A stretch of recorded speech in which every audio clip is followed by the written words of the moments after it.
Welcome to another episode of the Can't Deposit Excuses podcast. I'm your host, Derek Wiley, and I have a really special guest, a good friend of mine here today with me, Brian Rotenberry with Movement Mortgage. Brian, so excited to have you on the show. Thanks for being here. Thanks for having me, man. This is awesome. Yeah, so you and I have known each other for several years. We first met through a networking group, and it was a group that we're still in, and it's been fantastic. But the thing that I love about you is that you kind of have a unique story as to how you got into the industry that you're in. For those that don't know, Brian is a mortgage broker, but he's a lot more than a mortgage broker with Movement Mortgage. He does a lot more than that. But tell a little bit about your backstory, about when you were younger and maybe in your early 20s, you kind of got into real estate, and that kind of led you to get into the mortgage industry. So talk a little bit about that. Yeah, well, what happened was I had an opportunity to buy a rental property when I was like 22 years old, and grabbed that rental property.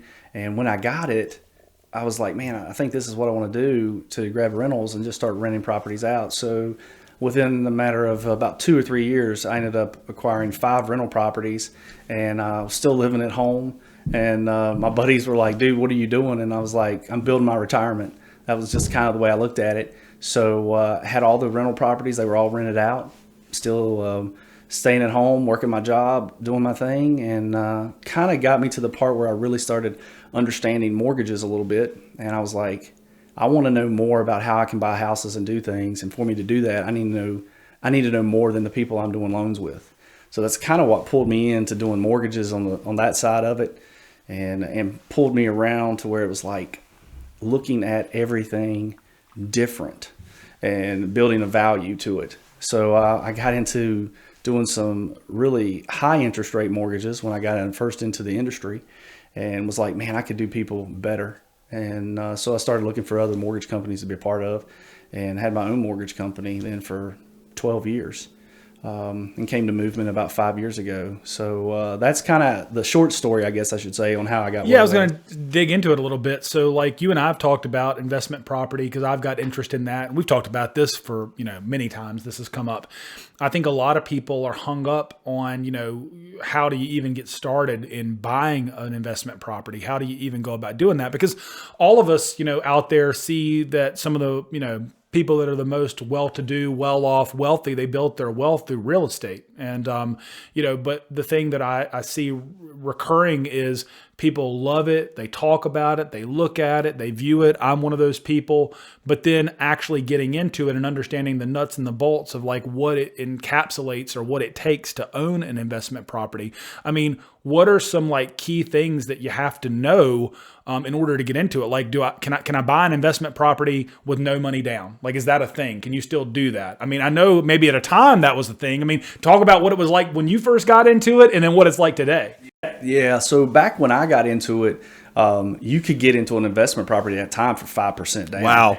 And the other side of that was, didn't have to be your money. You could pull it off a credit card. That was a crazy thing. Actually, the second one I bought at the time, I pulled the down payment off of a credit card to go buy it. Nowadays, that's not the key. You now have to have, most cases, you got to have at least 20, and probably to get a good rate in the market, you need to be around 25. Those are probably your best scenarios, 25% down. That would be the take of where you're at now when you're buying rental properties. The other side of it is people always worry about having them rented out, different things that they worry about. I've never really been on that side of it. A lot of times when you start renting properties, they kind of feed to the next. When somebody's getting ready to move out, I've had good people around me. I even use a property management situation on a couple of my properties. I've done that, and then I manage the others myself, depending on location and what I have to deal with. But when it goes into down payments and going back to that, 5% down, man, that was awesome. Mm-hmm. But nowadays, getting the money to put down on the property, that's key. And the other thing is making sure you're paying a good price for a property that can, you're covering the payment, you're making some cash flow on it, and it's building that equity you want in it. So, a lot of people use the 1% rule. If you're buying a house for $100,000, then you need to try to make sure you're getting $1,000 a month rent. Yeah. out of it. That's kind of like a rule of thumb. And sometimes that works. Sometimes it's maybe it's even better. But if I had to give advice to somebody now who's wanting to get into it, the biggest thing I can tell you is my personal opinion would be go get you a duplex. That would be the greatest thing to start with if you're wanting to do that. Get a duplex. That would be your best situation to start. And then branch out to single families. I did it the other way. I did single families and then went to townhouses. And I think that would be one of the biggest things that I've learned. What do you think? What do you think the thing about the duplex? Why would you suggest that? What makes you say like duplex is a good place to start? Like going that multifamily to begin. Is there a particular reason why you feel like that might be a better way? If you could go back in time and have done it differently, you may have done it. You would have gone duplex first. And why? Why would that be? Well, usually you could rent out one side of the duplex, and that's taking care of your mortgage. The other side of it is building your maintenance fee in. It's building up that cash flow that you want. Because most of the time you could rent one side of that duplex, and it's pretty close to covering the house payment. Then that other side you got is money you can have where you can invest it or put it to good use by having it build up in your maintenance fee or anything that breaks down on the property.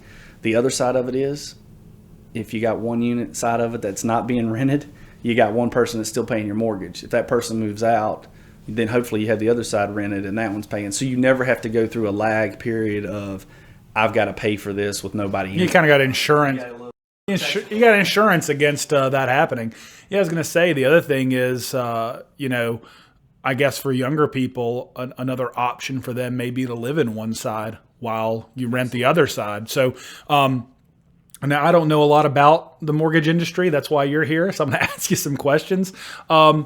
Looking at things like, and this is usually for first-time home buyers, but can you use like an FHA loan to buy your first property if you're going to live in one side, like it's a duplex? If I live in one side and rent the other, because I think the big thing with FHA loans, don't they have like lower down payments, and that like the big drive or the big reason why people look to those loan types sometimes? Because if you're a first-time home buyer and you meet the qualifications to get one of those loans, it could benefit you in that regard, I guess. Because I know there are people that maybe bought their first property, whether it be the house they live in, or maybe they can buy a duplex with it. I don't know. I'm sure you'll tell me they've used those types of loans to do that and to get in for lower cost than they would otherwise. Absolutely. Actually, FHA is one of those hidden secrets, I guess, on buying a duplex. You can buy a duplex FHA. If you're going to live in one side of it, then you can rent out the other side. You get in for 3.5% down. It's a great program to use for that. And it doesn't have to be first-time home buyer technically in that situation. That's kind of the thing on there. FHA, you could be your third house or fourth house. You can use it for first-time home buyer, quote, what everybody says, oh, well, let's put you in that. But actually, FHA, that product right there, I would recommend that for a low down payment. If you're buying a duplex, that'd be great. But you can only have one at a time, right? One FHA loan at a time. So if you sell a house, then you could go buy another one with an FHA loan. But like, I know it's not meant to be used for the investor, but there's a way to utilize it where you can utilize it as an investor, but there's going to be ways that you have to go about doing that. Like you can't go buy 5 properties and have FHA loans on all of them. It's not meant for Absolutely. That. You can't do that at all. Actually, they have the new rule in there of a 100-mile radius a lot of times too that comes into play. There are some special situations that FHA will allow you to have 2 if you're moving from a different state sometimes, but you've got to get that approved and everything. I personally stay away from that. I try to take you down a conventional road if that's the time. That's just my personal preference. But that's the way to get in for a duplex. I mean, 3.5% down, you could do that FHA. That's awesome. That's awesome. Like I said, I mean, a lot of things there to learn. I think the thing that makes you unique is the fact that you are an investor yourself, that you've bought that. That's kind of what got you into the whole mortgage industry to begin with, was that you were investing in real estate and you wanted to learn more about it, because I think that's an angle that a lot of people don't have that experience. And so when you have looked at it from that side or are currently investing in own properties, it kind of makes you think about it a little bit differently. And you can kind of, when you have a client that you're meeting with and they're looking maybe to go that route, you can kind of tell them, well, here are the things you need to be aware of. Here are the pitfalls. Here are the things that can benefit you.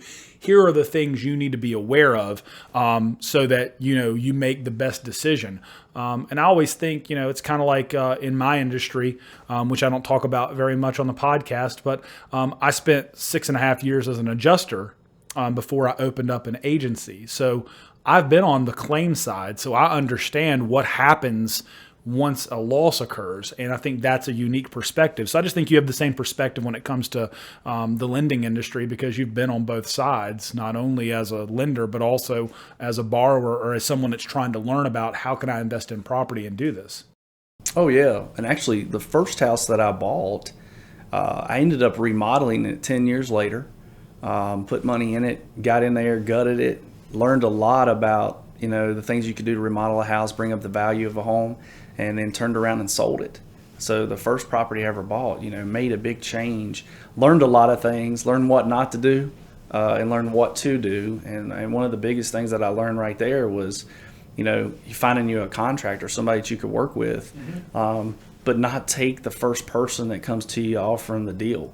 Yeah. And really just say, well, okay, let me look around. And I've got like 4 or 5 bids that I had to get at that time to really make sure I did the right thing. But that made me realize that time versus money. And that was, I'm spending weekends trying to do some things where I might have been able to pay somebody to do it and got the house back out on the market quicker. So I learned some things there that, it depends on, I wouldn't do some things that I did the first time, put it that way. Well, let me ask you this, because that's a great transition. Like, what are some things that you did the first time around when you did this? Now looking back on it, obviously one of them, it sounds like, is trying to do everything yourself. It might be beneficial in terms of, you think in the moment that you're going to save some cost and cut some cost, because if I do it myself or I find a way to do it inexpensively, it's going to take longer, but then I don't have to pay it out. But then you end up having to eat the cost on the back end because it takes longer for maybe to get a property ready to put on the market to rent out.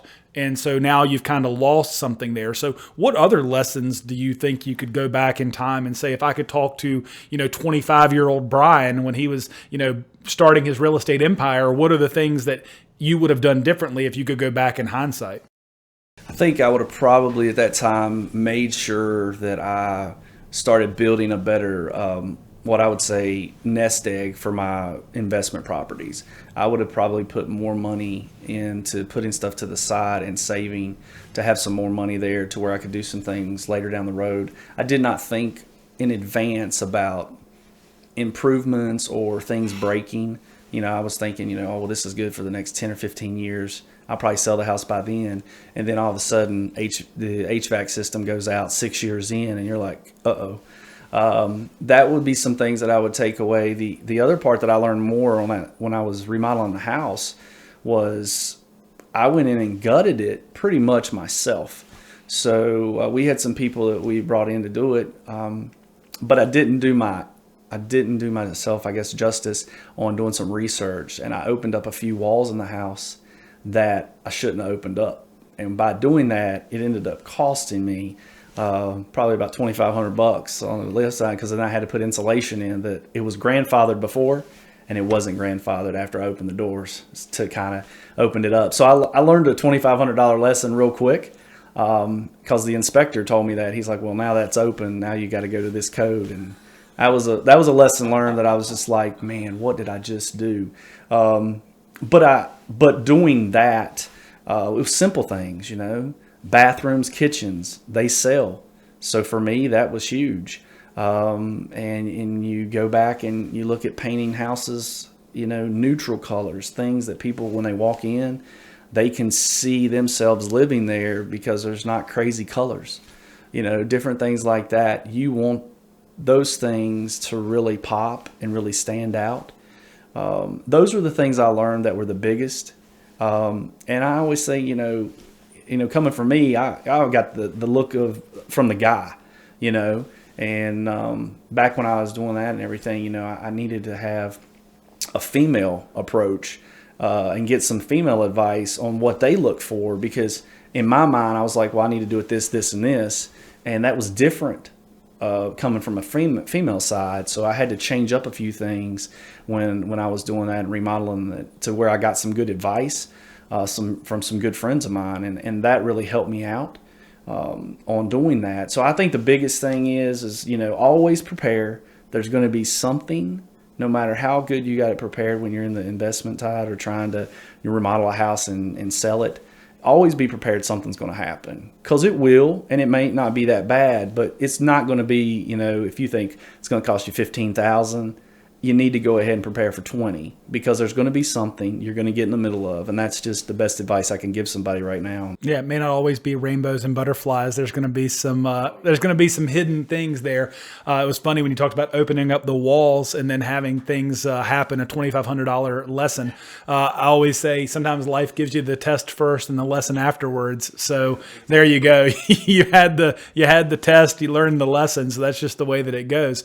Also thought it was interesting. You said, having a female's perspective, because I think that's important. I've gone to lots of houses that I'm convinced the builder built them and drew the plans, and no woman had ever looked at them, because the way that, we sometimes think, and it's not just a male-female thing, it's just that different people think about things differently. That's why it's so important to get input from people. At the end of the day, you're the final decision maker on some of these things, but it's important to get some input from various people, because that's what helps you kind of fill in your blind spots and see things that you wouldn't have seen otherwise. So that's fantastic advice. Well, one other thing I wanted to talk about, because you and I have talked about this a lot, because I've coached my kids in some sports. I know that you've got a really soft spot in your heart. You have done some coaching and things like that in your time.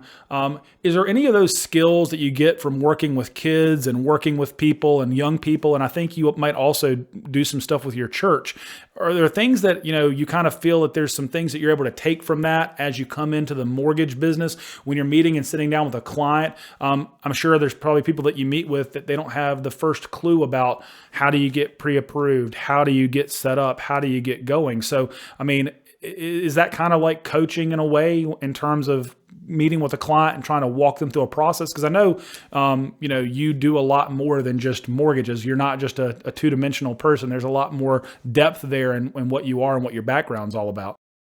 Yeah, I tell you, I guess the big thing that I would say there is looking at it from a coaching perspective is, given a good game plan. Mm-hmm. If you don't have a good game plan going in, then you don't have a good foundation right out of the gate. And that doesn't mean the game plan ain't going to change at halftime. Mm-hmm. You're going to have to come back and adjust. And I think that's the same thing when we come back to doing the mortgages. Is I try to give people the structure up front to say, hey, these are the items that you need.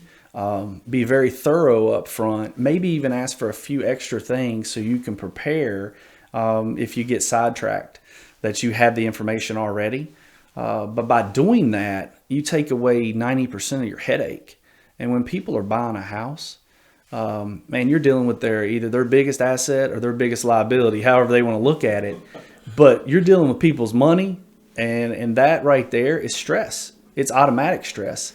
So evaluating that and coaching them through the process, I think the big thing is they feed off of you. And if you're comfortable and you're being calm and you're working through that, then they have the faith that's saying, hey, let me get Brian what he needs so we can make through it. And it's the same thing of coaching in sports and stuff is if the kids see you freaking out about something, then what are they going to do? They're going to freak out.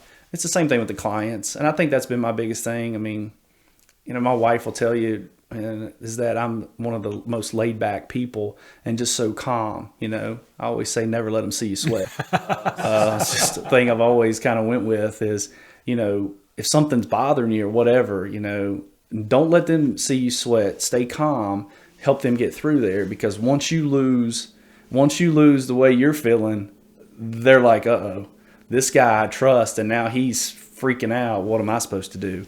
I think those are the big things that I've learned, and that's the big thing from coaching sports and doing all that is stay under control. You got to have your mind right. Yeah, you got to have your mind in the right spot. Yeah, you do, because once it goes down the wrong road, you got to figure out where's that stopping point to get back on the right road. And it's the same thing with your clients.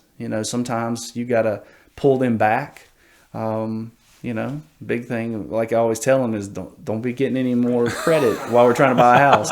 And you always have that one that well, I didn't think that would bother me. And there's a good deal on buying some appliances. And I'm like, those appliances can wait till after we close. Yeah, absolutely. So those are just little things like that I'd say that I would have to take away from. Well, I was going to say, we didn't touch on this. We kind of went right by it just because I wanted to kind of get right into it. But, one thing about you that was really awesome this year, this past year, was that at Movement Mortgage, you were President's Club. Now, that's a pretty prestigious award, and it's basically based on the number of families and people you were able to help, because you don't get there unless you're helping a lot of people, and a lot of people are seeking you out to help. Can you talk a little bit about like what that award is and what it means to you, and just a little bit about it? Just share with our audience, what that took. Yeah, I'll tell you, especially with the what we went through this year with the pandemic and stuff. But to win that award, you need to you got two ways of taking that award, and that is helping 125 families or doing over $25 million. And this year I did both. We ended up for me, I ended up around 135 families I was able to help this year, and over 26 million. So it was absolutely a crazy year. But the other side of that is probably 90% of that was virtual, not even getting to see your clients the way you're used to seeing them. The big thing for me is I always attend my closings, and this year I wasn't able to attend probably 90% of them because title companies were trying to eliminate how many people were coming in the offices and things. So they were really encouraging you to not be there. So a lot of times I'd have to meet them outside the door, or I would just say, hey, everything's ready to go. I'll follow up with you after the closing, but you're good. So that was a really big difference for me on there. But President's Club was a heck of an honor. It's a really cool opportunity to be able to win that. Now that I won it, it's kind of like got that trigger, now it's like, okay, I want to do this every year. Yeah. Sometimes when you win, you want to win more. Like that's the thing about winning. Like once you get a little bit of a taste of winning, you're like, I want to keep winning. Yeah. I was going to ask you, because the point of the podcast, obviously we want to sit down and talk to interesting people that have interesting stories to tell, and hopefully people will gather something from these conversations. They'll learn some things. But were you always President's Club material? Were you always this successful? I mean, 5 years ago, if I would have told you were going to do $25 million in loans, would you have believed me? Would you have thought that was possible? Oh, I would have said you're crazy. I mean, literally, even coming into when I started working at Movement, I never thought that the volume would be there based on that. I thought units is possible, but the area, I was just like, man, 25 million is just, it's out there. I never really thought of it. And then this year, probably when I got to June and I started looking at the numbers, I'm like, I can hit this. But I'm a type of guy, when I'm really busy, I keep my foot on the gas. When I'm slow, that's when I take a step back, and it's time to, I hate to say, that's time to enjoy life or go play, go take it, try to take a trip or do something. But when you're busy, keep the foot on the gas, because you got a lot of good momentum going. And that's kind of what happened this summer, is I kept the foot on the gas and, really just took it to that level I needed to. And it was like, okay, I'm moving in the right direction. I can hit this. Yeah, I think we were talking, you and I have talked a lot. And I think one of the things that happened this past year was the pandemic for some people was almost a reset. It was almost an opportunity to sit back for just a moment and take a self-inventory of where you are in your life, where you are in your business, where you are in your health, because it made us all have to slow down. The things that we were used to doing or accustomed to doing all of a sudden hit a brick wall. So all of a sudden, our normal course of action came to some type of, not a complete stop, but at least a temporary pause. We hit a yield sign. And it sounds like to me that maybe, because you mentioned this summer that it kind of dawned on you that this was possible and that you kept your foot on the accelerator. Do you think that the time that you took during that process of going through the pandemic, do you think that's kind of what allowed you, or maybe gave you the belief that, this is possible, because you were able to sit back and reflect for a moment and look at where things were and how you could improve and do things better? Oh, absolutely. I think it really made me evaluate my relationships I had in the business. And it also made me appreciate the clients that I had in the past, because that was really what was carrying me going into this year was my past clients I was reaching out to, and then they were calling me and they were like, hey, can you help me here? Can you help me here? And that was the biggest thing that really gave me my reset.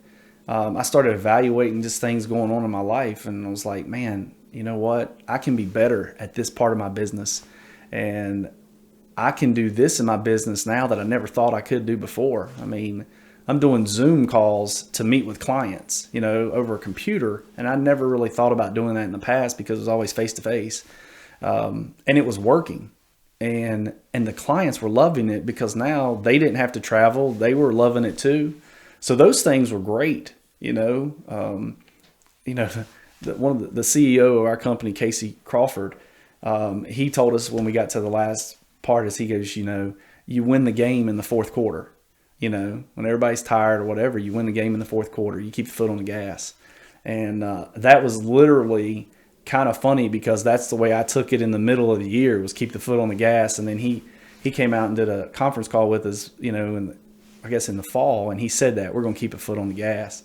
And I thought that was awesome because I was like, man, this momentum I got. And the other thing, which, me and you've talked about this too, I guess, is, putting good books in our lives, different things like that that's helped motivate us in our business, and also putting in just good relationships. And I think that's what has thrived me this year is I've really put good relationships in my life. I think that's awesome. I'm glad that you transitioned to that because it made me not have to do it. So you kind of took the words out of my mouth. I've had a lot of success in my business this year, and I think being around someone like yourself is a huge part of that success. We're obviously, you and I first met as part of a networking group, and I think that a lot of times with networking groups, the way that they operate is people go into those thinking, what can I get out of this instead of what can I do for those people that are there. I think that mentality of giving back to the people that are there, it should be your cornerstone of how you start. If you start every interaction with someone of what can I do for this person rather than what can they do for me, it's kind of amazing how things happen for you in your life. So I would agree wholeheartedly. I think relationships are key. And I think all too often we kind of forget that and we let that slide and we don't realize the people that are in our lives, if you surround yourself with the right people, and I feel like a broken record because I know I've said this on other episodes, but and it's a lot of people have heard this, but you're a reflection of the 5 people you spend the most time with. So if you surround yourself with positive people that are in your corner, that are pushing you forward and trying to make you a better person or trying to bring things to you that can improve you, I think that is key to having success. And I think in 2020, both myself and I think you as well, along with other people that I interact with and that you interact with, or people that are in our spheres of influence, they helped us and we helped them. And I think that that's a very important part of success is having that, Absolutely. Yeah. It's been big. It's been big this year. Just what happened last year and how it's going to go into 2021. Yeah. I think it's a big way. And I think both of our businesses for 2021, when we get back at the end of the year and we look at it, I think we're going to be both really surprised in one sense of probably how good it's actually going to be. Yeah. I think there's a lot of positive going into this year, and a lot of that's feeding off of the fact of how positive the end of our year was in business. So I'm excited for 2021. Let me ask you, this is something that I like to ask guests that are on the podcast are there any books or any people, any speakers, anybody that you've drawn inspiration from or that has motivated you that you think would be, number one, share that experience, but also you would encourage people to maybe check it out and say, this is something that if you're trying to better yourself or you're trying to make improvements, or whether it be in sales and life, fitness, whatever it might be, someone that, they could draw inspiration from or that could help them, a book, like I said, anything like that. Well, I mean, obviously the book that I've been really going through right now is the 12-week year. That's been a huge book for me. And it was a book that got thrown at me last year, and then the pandemic hit, and I was kind of like, well, I'm going to set that to the side. And then I picked it back up at the end of summer, I guess I should say, and started getting back into it. And so that's been a big book for me, The Energy Bus. And that was a big book that is I've read in the past, but I went back to it a little bit this year just on my own because it talks about, you control who's on your bus. And there's some people you don't want on your bus, and you need to get them off your bus because they're just not good for you, or they're not good for what you're going through right now. That would be the biggest, man. It's a really good book. And but I would suggest, those have been the two books, I guess, that I've been really focusing on in the last. And 12-week year, obviously, I'm right there with you. I've been reading that book, have read that book. It's a fantastic book, and there's a lot to be gained from that. And it's a process, because that book will change the way that you think, but you have to actually work at it in order to have it. You can't just, I have a shirt, I'll maybe wear it for one episode one day. Today I got my Passion is Undefeated shirt on, but I have one that says you can't just talk about push-ups. Reading inspirational quotes won't get you there. And that's the truth. It's like you can read about it, but you have to take action and implement it.